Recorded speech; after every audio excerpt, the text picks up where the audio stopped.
तो ये एक और लाइन इंटीग्रल का प्रॉब्लम देखते हैं ज़रा। इसमें भी मतलब चेक करेंगे पहले तो एक कन्वेंशनल तरीके से करेंगे, और कन्वेंशनल तरीके से जो है उसके बाद में हम इसको सोल्व करेंगे उससे कि फील्ड को चेक करके कि इसमें जो वेक्टर फील्ड दिया हुआ है वो कंजर्वेटिव है कि नहीं है ना, उस हिसाब से। तो कंजर्वेटिव होगा तब तो हमको वो फंक्शन अज्यूम करना पड़ेगा कि किस एफ वेक्टर जो है वो कौन से फंक्शन की ग्रेडियंट की फॉर्म में रिप्रेजेंट हो रहा है, वो इमेजिन करना पड़ेगा ये वाला एफ। ठीक है, अगर ये इमेजिन कर लिया, अगर कंजर्वेटिव हुआ तब तो सीधा ही आंसर आ जाएगा, और सीधा आंसर नहीं तो वरना तो फिर इसके अंदर जो है वो सर्कल के अलोंग कैलकुलेट करना है। ये क्वेश्चन क्या है, देखो इसमें जो है लाइन इंटीग्रल जो कैलकुलेट करना है वो सर्कल का आर्क है ना फर्स्ट क्वाड्रेंट के अंदर, उस वाले आर्क के अलोंग कैलकुलेट करना है। उस बात तो उसमें इक्वेशन जो है वो पहले सर्कल की चाहिए होगी, या फिर उसमें एक्स उसके पैरामीट्रिक फॉर्म में सर्कल की इक्वेशन निकाल लेंगे, 3 cos थीटा 3 sin थीटा ना। एक्स इक्वल टू क्या होगा 3 cos theta, y equal to 3 sin theta, वो इसमें डालो और 0 से π/2 तक लिमिट करो। तो वो एक तो वैसे सोल्व कर सकते हैं, एक हम एक बार ये चेक कर ले कि कहीं ये फील्ड कंजर्वेटिव तो नहीं है। अगर कंजर्वेटिव हुआ तो सीधा सीधा आंसर आ जाएगा।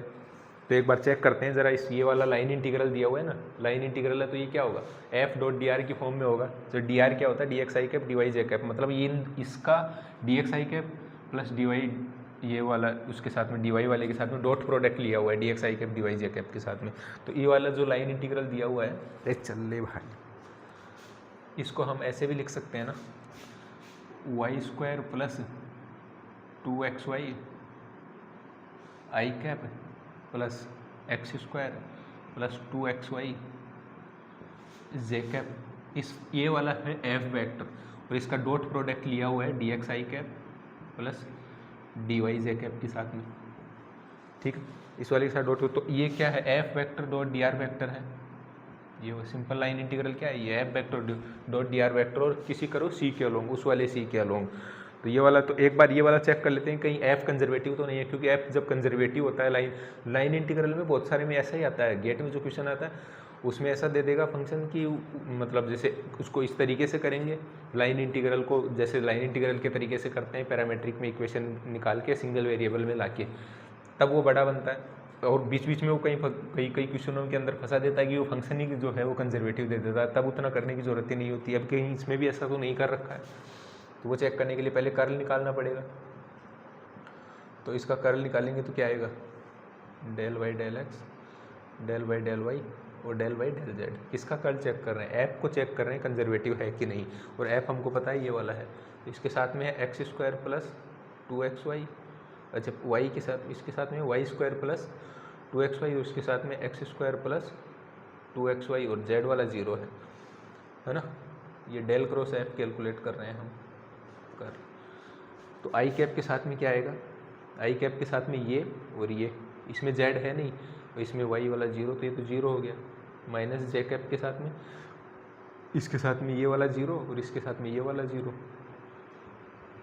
अब के कैप चेक करते हैं ज़रा, के कैप में क्या आता है। तो के कैप ये वाले में देखेंगे तो ये वाला इसके साथ में डालेंगे तो क्या आएगा, x के रेस्पेक्ट में 2x प्लस 2y है ना, इसका 2x और इसका x का 1 तो 2y, माइनस इसको इसमें डालेंगे तो 2y minus 2y plus 2x है ना, मतलब y के रिस्पेक्ट में 2y और इस y का 1 तो 2x हो गया।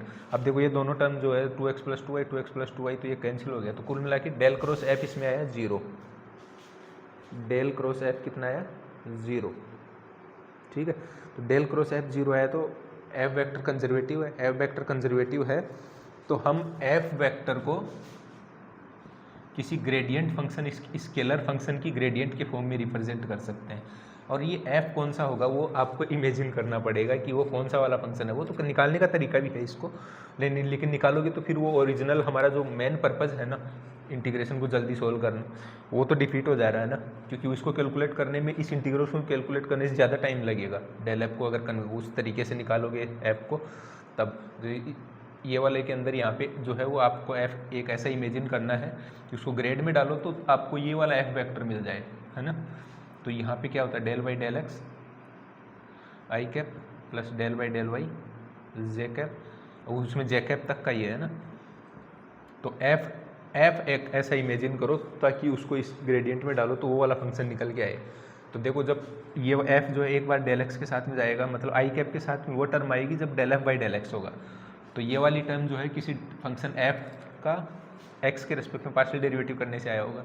तो कुल मिला के वो वाले फंक्शन के अंदर मान लो वाई स्क्वायर के साथ में मैं ले लूँ एक्स प्लस जो 2xy है ना उसमें एक्स स्क्वायर के साथ ले लूँ वाई, तो इसका डेरिवेटिव होगा 2xy, इसका डेरिवेटिव होगा x के रिस्पेक्ट में वाई स्क्वायर। तो ये वाला जो है ये वाला टर्म इसमें डालता हूँ तो वो आई कैप वाला टर्म तो मिल गया, देखो वाई स्क्वायर प्लस 2xy। अब यही टर्म जो है यही वाला टर्म वाई में भी तो जाएगा, तो वाई में भी जब जाए ना तो सेम फंक्शन जो है वो ये वाला देना चाहिए, सेम एफ वो ये वाली टर्म देना चाहिए। अब ज़रा इसको डाल के देखो ये क्या दे रहा है, तो ये वाला क्या देगा 2xy प्लस एक्स स्क्वायर, हाँ 2xy प्लस एक्स, मतलब यही वाला फंक्शन जो है यही वाला फंक्शन पूरे ग्रेडियंट के अंदर गया तो उसने वो वाला वेक्टर फील्ड दे दिया। तो इसका मतलब जब इस वाले को ग्रेड को उस इंटीग्रेशन में डालेंगे, जो इंटीग्रेशन होता है एफ वेक्टर वाले की जगह ग्रेड एफ को डालोगे और फिर इंटीग्रेशन को सोल्व करोगे तो ये ग्रेड एफ जो है ये पूरा का पूरा टर्न हो जाएगा किसमें डी एफ में। और डी एफ का इसका लिमिट कहाँ से दे रखा है 30 से 03 तक, 3003 तक। और ये डी एफ क्या है टोटल डिफरेंशियल, इसका डेरिवेटिव इंटीग्रेशन क्या होगा एफ। तो कुल मिला के ये जो एफ निकाल लिया था ना आपने उसी के अंदर लिमिट पुट करनी थी, 30 से 03 है लिमिट बहुत ज़रूरी है इसके अंदर, ध्यान रखना यहाँ से यहाँ जा रहे हैं है ना, डायरेक्शन लाइन इंटीग्रल में बहुत इंपॉर्टेंट होता है। तो ये वाले फंक्शन के अंदर डालो ज़रा, इसी का मतलब ये एफ क्या है ये वाला है ना, इसी के अंदर डाल दो, कितना बनेगा XY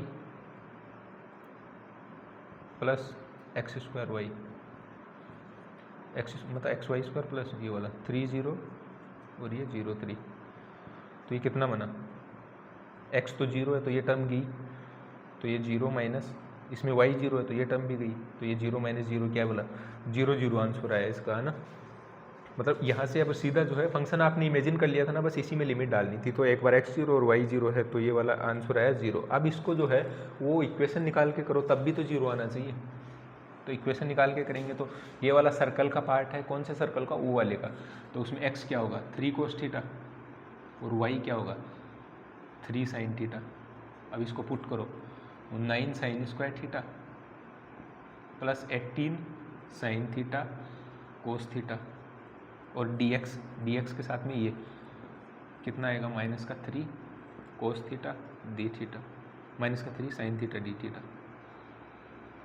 ये तो हुआ एक इंटीग्रल वाला, प्लस में भी तो है आगे एक्स स्क्वायर क्या होगा 9 cos square theta plus 18 sin theta cos theta, ये वाला पूरा आया।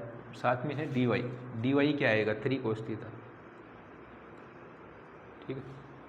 अब ये वाला जो टर्म है उसको लेके जाओ अंदर में, साइन क्यूब थीटा बनेगा, इसमें क्या बनेगा ये बनेगा माइनस का 27 साइन क्यूब थीटा प्लस का 27 कोस क्यूब थीटा, ठीक है, प्लस 18 और नहीं 54 माइनस का 54 साइन थीटा कोस थीटा, और यहाँ पे भी प्लस का 54, तो ये दोनों इंटीग्रेशन कैंसिल हो जाएंगे, प्लस का 54 साइन थीटा कोस थीटा, ठीक है। ये डी थीटा, ये इंटीग्रेशन करो। अभी तो साइन का क्यूब है, अगर वो थ्योरम नहीं पता ना वाली थ्योरम तो मर जाओगे इसको सोल्व करते करते। इसका लिमिट कहाँ होगा 0 से π/2, इसका लिमिट भी 0 से π/2। अगर मान लो साइन क्यूब का, अब साइन क्यूब का डेरिवेटिव करो, इंटीग्रल करना है, साइन क्यूब का डेरिवेटिव 0 से π/2 में है तो वाली थ्योरम से आ जाएगा सीधा, और ये दोनों जो है इंटीग्रल जो आएंगे वो दोनों का वैल्यू सेम आएगा, तो ये 0 हो जाएगा। इसको कैलकुलेट करना आप वाली थ्योरम से सेम आएगा, और ये दोनों तो कैंसिल ही हो गए, यहाँ से भी 0 है वहाँ से भी 0 है। लेकिन ये है कि इसको मान लो साइन क्यूब का आपको वो थ्योरम नहीं पता है तो साइन क्यूब का इंटीग्रेशन करना कितना बड़ा बनेगा ये, वहाँ पे कुछ करना है, इनका कर्ल चेक किया और फिर उसके बाद में पूरा दिमाग का खेल है। बस आपको फंक्शन इमेजिन करना है एक एफ ऐसा जिसको ग्रेडियंट में डालो तो वो वाला वेक्टर मिल जाए, ठीक है। तो वो वाला हमने इमेजिन करके यही आंसर निकाल दिया था, ठीक है, कुछ करना ही नहीं था वो वाला, ये सब तो फालतू है समझाने के लिए। चलो ठीक है, इस वाले वीडियो के लिए लाइन इंटीग्रल और समझ में आया होगा। ऐसे और क्वेश्चन लेके आऊँगा, गेट में बहुत सारे क्वेश्चन आए हुए हैं इस तरह के, ठीक है। इस वाले वीडियो के लिए धन्यवाद।